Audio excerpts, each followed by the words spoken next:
Hello les accros de One Piece, c'est Silver et Copper. Bienvenue sur Raftalie, la chaîne dédiée à tout l'univers de One Piece. Les actes badass sont les moments qui régissent la beauté d'une œuvre, l'arrivée à la maturité, l'évolution et même le sacrifice. Et oui, tout ça rentre dans cette catégorie. Mais lorsque ça touche les personnages les plus puissants de One Piece, on est en droit d'attendre le meilleur, d'attendre des actes qui nous laisseraient sans voix. Mais ces Yonko, ils ont réussi à nous marquer à ce point? Ont-ils fait plus d'actes badass que n'importe qui? La réponse est forcément oui, et voici la raison d'existence de ce top. Donc là on commence directement avec les résultats du jeu concours de la semaine, il y a 2 semaines. Donc les noms s'affichent juste en dessous, donc félicitations aux gagnants. Vous avez été très nombreux à participer cette fois-ci, et on est très contents, il y en aura de plus en plus, c'est normal. Donc là surtout il y a un second jeu concours, donc c'est sur notre seconde chaîne manga, donc c'est Raftel Manga. Et bah allez-y, parce que la figurine elle est incroyable, c'est une figurine d'Inosuke, donc voilà vous l'avez juste ici. On avait promis qu'il y en aurait une à 5000 Nakama, et vous avez pulvérisé ce record. On a lancé cette chaîne officiellement vendredi dernier, pas celui-ci mais celui juste avant. Et là, on est déjà à plus de 7000. Plus de 7000, merci à vous. Cette chaîne va forcément continuer. Et pour avoir cette figurine, du coup, il suffit d'aller donc sur la vidéo, vous aurez sans doute le lien en haut, et donc de commenter et de vous abonner. Et au pire, il y aura le lien en commentaire et en description. Vous en faites pas pour ça. Mais place à la vidéo. Allez, c'est parti. Numéro 10, la massue.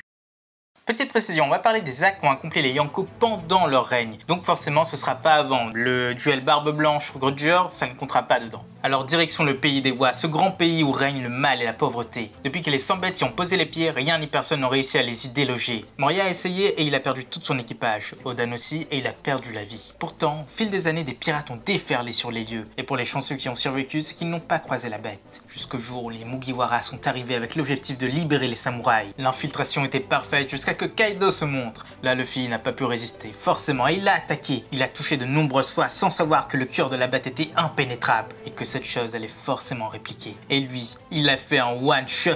Ici, pour nous, c'est la fierté de l'empereur et il montre qu'il est vraiment puissant. Luffy, c'est celui qui a réussi à battre Doflamingo, celui qui a réussi à battre Katakuri dans des conditions particulières. Mais là, un one shot sur lui, c'est magnifique. C'est ce qu'on appelle une protection du territoire. Numéro 9, Rage.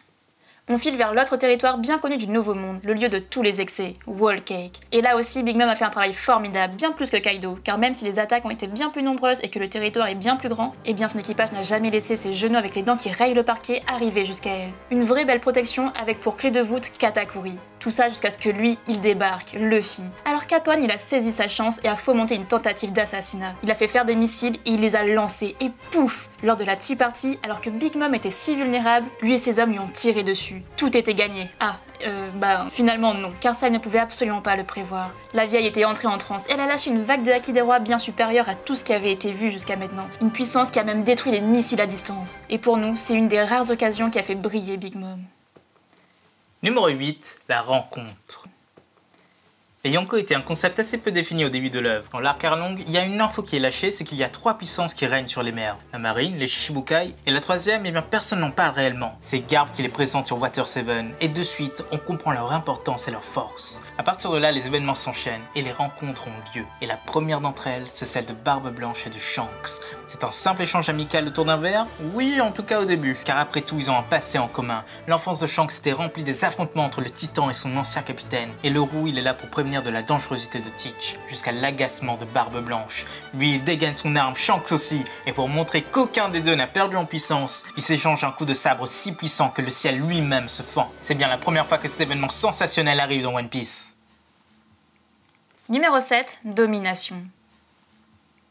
Plus on approche de la fin et plus il y a des personnes dignes de la puissance d'un Yonko. Mais durant l'ellipse c'était quand même assez rare et le plus marquant, à part Riley, c'est bien lui, Marco le Phénix. Il a tout appris auprès de son père, il a le fruit qu'il faut, il maîtrise le haki, il a la confiance de l'équipage. Alors quand Barbe Blanche est tombée à Marineford, il a repris le flambeau pour protéger les territoires et l'équipage. Hélas, Teach était là et a tout dérobé. Marco fut forcé de s'attaquer à lui lors de la fameuse guerre de représailles, celle que Barbe Noire a gagnée. Et c'est cet événement qui a fait de lui un Yonko. Numéro 6, Mythe.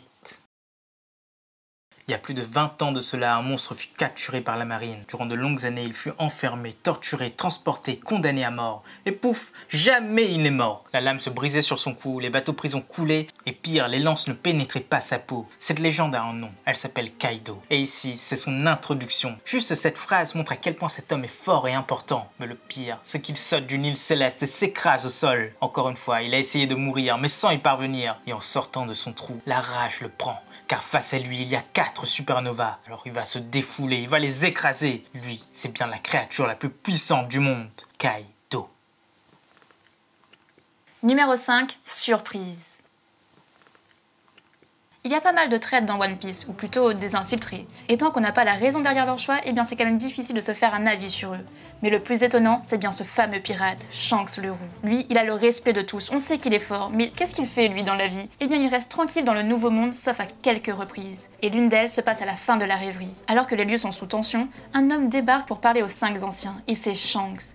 Ce moment est l'un des plus violents de l'œuvre, et lui, il est là-bas dans la gueule du loup, et aucun d'eux ne semble troublé, comme s'il venait souvent, comme s'il faisait partie de leur groupe. Alors est-ce un traître, un membre du gouvernement, le boss final? Eh bien tout ça, on le verra très bientôt. Avant de continuer ce top, petit message, tu laisses un like et tu t'abonnes si jamais tu as apprécié la vidéo jusqu'ici. Nous ça nous aide et c'est plutôt sympathique. Et n'oublie pas le jeu concours sur l'autre chaîne. Numéro 4, bataille.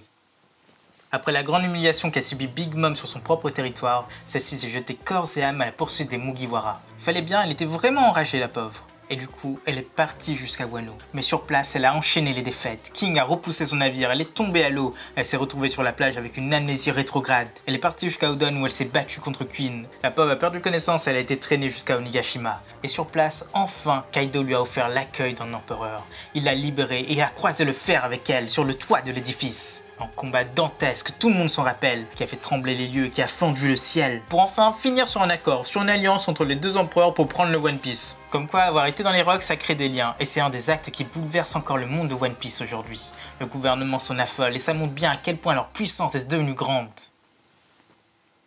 Numéro 3, assaut. Rares sont les Yonko qui partent directement à l'attaque avec leur flotte, et quand ils le font, eh bien c'est pour une très bonne raison. Et Barbe Noire, il en connaît pas mal sur le sujet. Il veut prendre le monde et montrer qu'il est le plus fort. Et comment est-ce qu'il s'y prend? Eh bien il semble qu'il ait pas mal de façons d'y arriver, et l'une d'elles concerne les révolutionnaires. Juste après l'arc Dressrosa, Burgess s'est retrouvé emporté par les membres de cette armée de libération, et il s'est réveillé dans leur QG, l'île de Baltigo. Alors il a mobilisé tout son équipage, il a attaqué les lieux, il a réduit la place en charpie, mais il n'a pas réussi à les avoir. Et lorsque la bataille fut finie, le CP0 arriva et Barbe Noire prit la fuite. Cet événement est vraiment étonnant, mais montre que cet homme n'a peur de rien et ne recule jamais devant les obstacles pour réaliser ses rêves. Numéro 2, la fin. Le deuxième grand assaut est celui de Shanks. Juste avant la guerre au sommet, une information est arrivée aux oreilles du gouvernement. Le nouveau monde est entré en ébullition et un grand pirate filait tout droit vers Marineford. Kaido. Il aurait pu forcément faire pencher la balance d'un côté ou de l'autre. Heureusement, un autre Yonko s'est imposé. Shanks le Roux. On ne sait comment, mais il a empêché la bête d'avancer. Et ça, vous en conviendrez, c'est une tâche très dure. En fait, il semblerait que non, car à la fin de cette guerre maudite, la marine voulait exterminer les pirates. Les morts étaient légion et un enfant a essayé d'arrêter l'amiral de Magma. Et c'est là que lui, il fit à nouveau son apparition. Shanks arrêta les coups d'Akainu.